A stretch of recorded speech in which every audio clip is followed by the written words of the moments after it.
So, hello and welcome. This is basically a tutorial, or just a quick guide, on the assembly of the Hs3, as now that it has hydraulic brakes, it is slightly different from the original Hs2s, and the Hs1 obviously. Very simple. In fact, once you've unpacked it, there's very few parts, pretty self-explanatory really. But just in case, there are a few tips. Plus, when you actually wish to do the calibration, which you need to do, whether you wish to or not, basically there are tricks as to how to get the brakes to feel just right for you. Being hydraulic, you can actually change, so almost adjust how they feel, which you can do in Windows, and then also depending on which game, especially GB bikes, which is not a game, simulation. So let's get to it. Basically, I've got the parts sitting here with me, and I'm just going to show you the basics. I've got this from Olivier. His was supposed to go out this week, but I've been delayed on making this video as I've had a lot to do. So, Olivier, as soon as it's done, it's getting packed up, which means it will be shipped Monday. So I'll get that to you as quickly as possible. Obviously, you'll need to see this video so you can set it up. I will do a follow-on after this stream so that you can see how to actually set it up in Hs3, because I know there's a lot of people that want to do so. Right, so to start with, I'm going to start with the desktop frame, which is this little unit here, and everyone always asks about this little knob that comes in the bag. It's very simple, but that is basically, it goes on the bolt so that you can then adjust for the depth of whether you're putting it on your coffee table, your desktop, or wherever it is you're going to place it. Basically, that's how you can tighten it without having to have a spanner.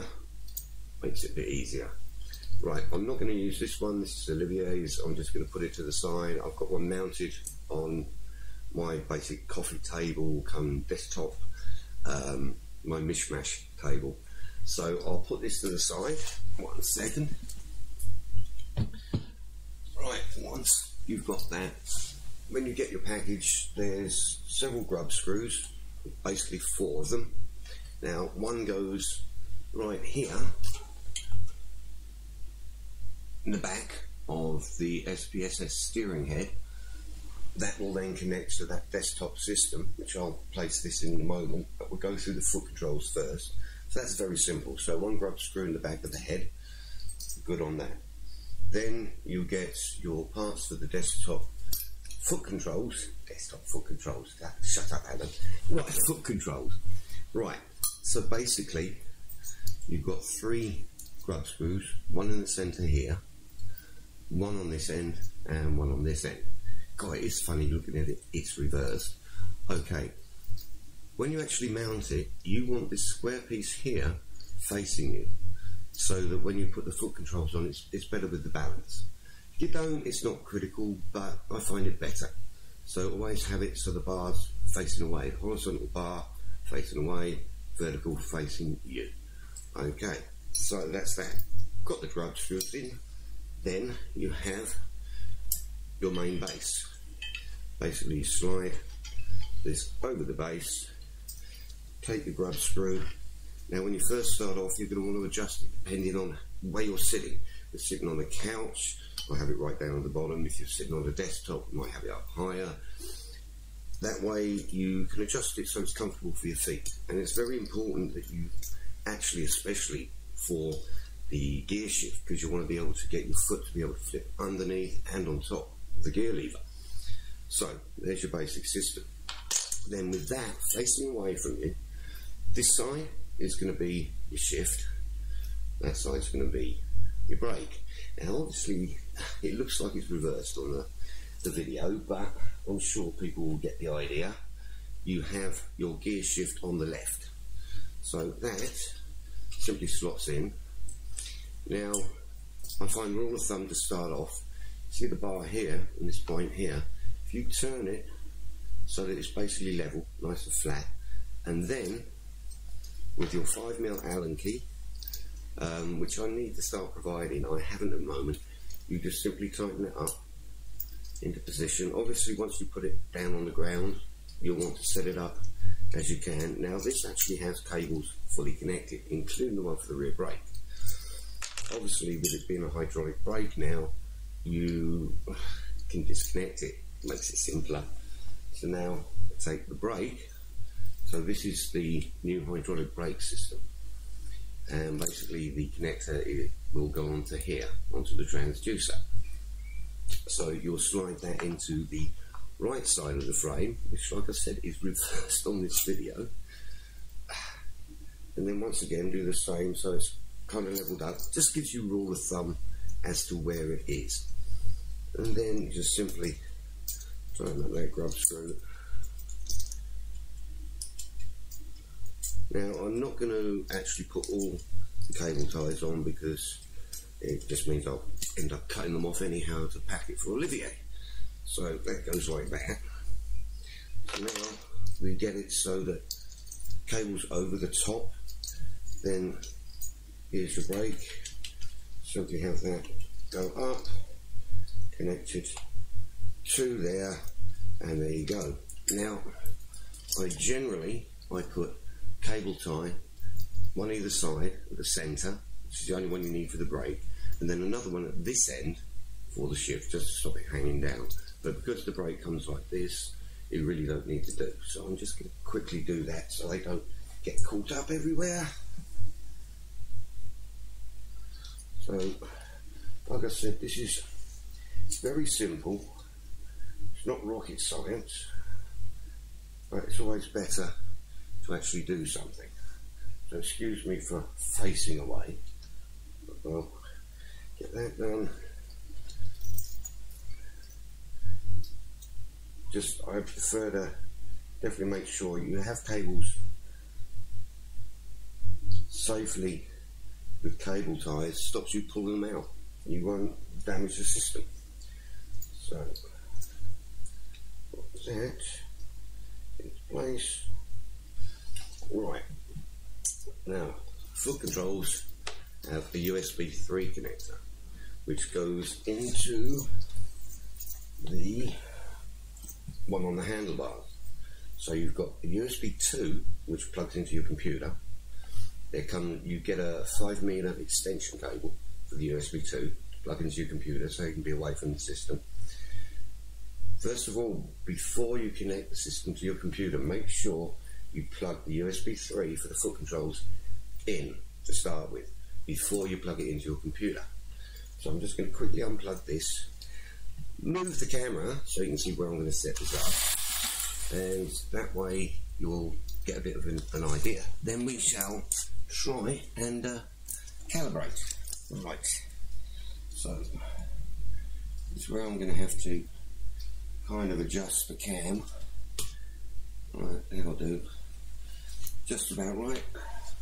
So you can see I've just mounted the desktop system there. Mine goes kind of between two, it's sandwiched between two pieces of wood because it's just how I liked it.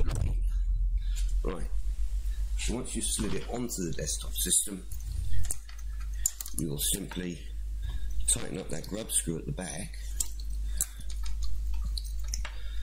Then ensure, I've lost the bloody cables now.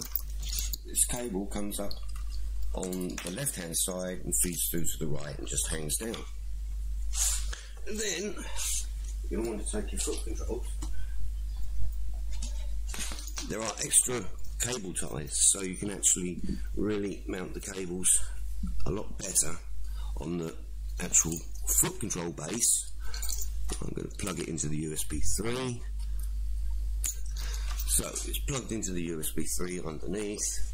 Just going to push the cables out. It's not going to look pretty right now, but we are doing it live. Then move that out of the way and connect it up. Now I did forget one important point, which actually I'll show in calibration. So far all you've needed basically is a 5mm Allen key. but you will require a Phillips screwdriver and a few other parts. Now I've got to actually move my cam so that you'll see it a bit better. Now I'll have to adjust it, and then I'm going to have to move the screen so we can show calibration. So we're going to come over here. Now you need to open up. Basically what you do is you go to your game controller's configuration, and that way it will allow you to then first calibrate the system, which is something you have to do in Windows to start with. Now, calibration of the Hs3 is a bit different compared to others because it's got hydraulic brakes. So we open up our main window, as you can see here. So as you can see, basically all my controls are there. You've got your steering, throttle, clutch, which are different from the brakes. You've got your front brake and your rear brake. Now, I'll take the slippers off for this. Like I said, this is rather an awkward thing to have to do. Now, having someone else to film it for me, so get me smelly socks out of the way. Right. So basically, when you first get into calibration, Windows will basically accept it exactly as it is. But what you want to do is you want to press on the settings and then reset to default button and then calibrate.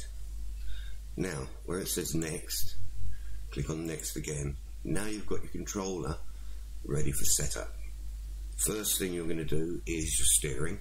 So simply swing left and right to the full amount, then just press a button. Now you're on the Z axis, which is your throttle. So now just simply move your throttle, press the button again. Now we're on the brakes.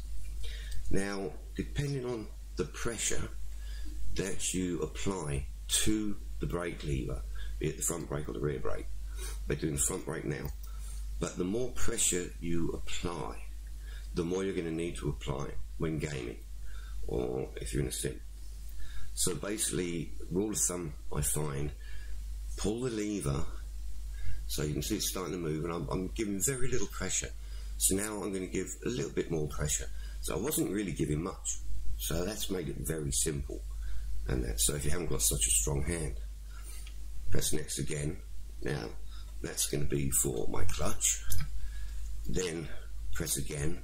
Now it's for my rear brake. And once again, depending on the pressure that you put, is how it's going to react in a game. Now I didn't apply much pressure at all. Say finish. So now I can get, still got to give quite a bit of pressure on that rear one, and the front one is very easy. You see how I can basically do that with 2 fingers. So if I now go back into calibration, so calibrate again, go through it, get to my brake. Now I'm going to apply more pressure. So I'm applying a lot more pressure than I did before. Press next, my clutch, and now I'm going to do a little less pressure on the rear brake because I needed to put a bit too much pressure. So basically, I can adjust how much pressure is needed on the brake pedal and the brake lever simply by how I calibrate it. You might need to play around a couple of times until you get it where you're happy, and it's like right now I can get full brake without having too much pressure because I haven't got my shoes on. I'm doing barefoot, so but I've got that pressure there, I can feel it, so that's good. And now with my front, see, that's just 2 fingers, but now I need that 3rd finger to really pull it up and really got to give it quite a bit of pressure, and you'll actually feel it. You've got that where the lever stops. So that is your basics for the calibration. Now, once you calibrate it, what's new on the system is there is a steering lock nut. So I'm going to have to bring the camera over so that you can basically see. And it's rather difficult to bring it down, but let's bring it down here.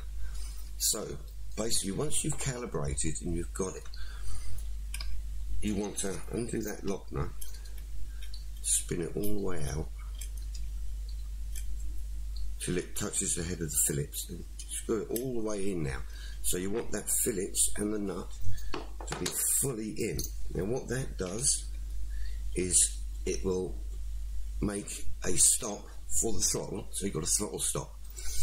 It still allows you to have, when you want to use X360 CE in milestone games or anything like that, then you'll be able to set the center pop on the y-axis and you'll be able to center it so that you can use it. Because we've now got hydraulic brakes, we have to use each of the brakes on the triggers. Only way it will work. Unfortunately, Milestone and other companies still haven't learned how to put controller inputs.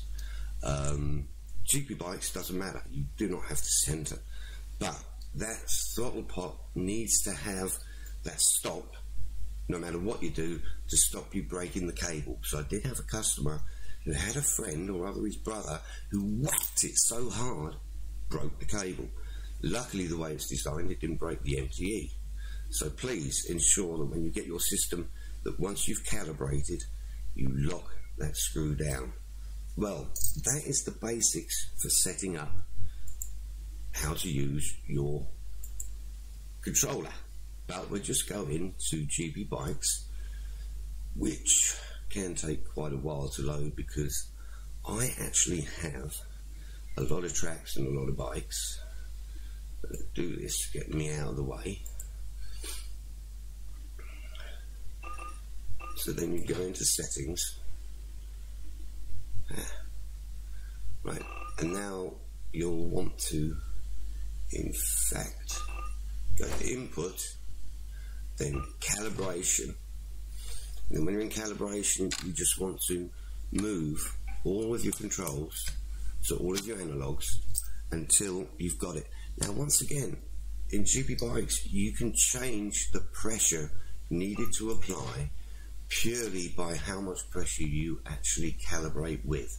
So once you've done it in Windows, that's already calibrated. So any other game will keep that calibration, but once in GP bikes, because it's simulation, you can once again change how much that is. So I've got it there, I'm able to go, quickly go to the track, give it a test, and I always test A1 ring. I keep the same track, mainly because it gives me a baseline that I can test everyone's system on, and that way there's no problems. So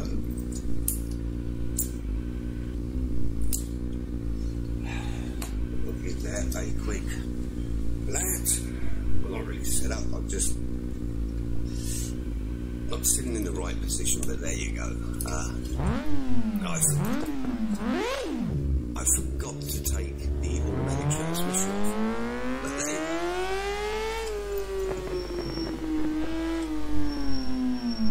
you see, you can, it really feels so much better than having a spring on a potentiometer. When you've got the brakes, you can really feel where you're at.